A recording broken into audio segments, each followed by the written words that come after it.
الو. الو. السلام عليكم. وعليكم السلام ورحمه الله وبركاته. مع حضرتك منى يا فندم من شركة المتوكل للتسويق العقاري. ايه؟ منى من شركة المتوكل للتسويق العقاري يا فندم. مين؟ منى يا فندم، منى من شركة المتوكل للتسويق العقاري. اهلا وسهلا. كنت بكلم حضرتك، عندنا عرض اليومين دول حلو جدا. لو حضرتك انترست يعني بالعرض ده اقول لحضرتك.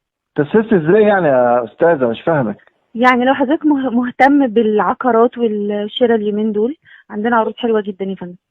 يا استاذه، هو في حاجه دلوقتي حد بيشتري ولا حد بيبيع؟ مش شايفه ظروف الدنيا ازاي ما والكورونا هي والدنيا حاجة العالمية. خاصة بالحاجات اللي احنا فيها دي يا فندم. عندنا عرض على المدافن يا فندم. خاص. عرض على ايه يا استاذه؟ بتضحك ليه يا فندم؟ عرض على المدافن يا فندم.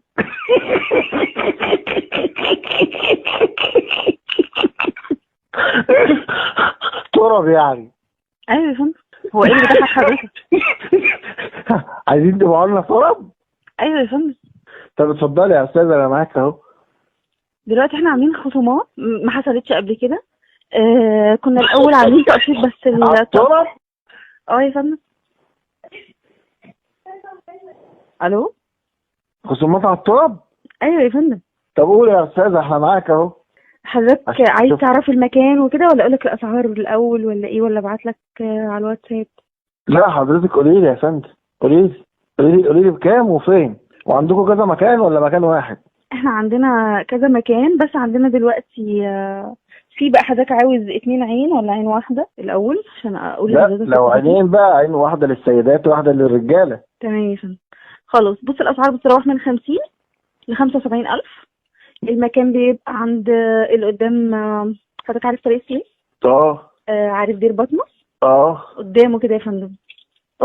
عندنا كذا. طب ايه بقى يعني ايه التراب بتاعتكم؟ فيها ايه مميز يعني يا استاذ؟ اولا تتميز بسهوله قربها من العاصمه الاداريه، يعني اي حد رايح جاي يقدر يروح.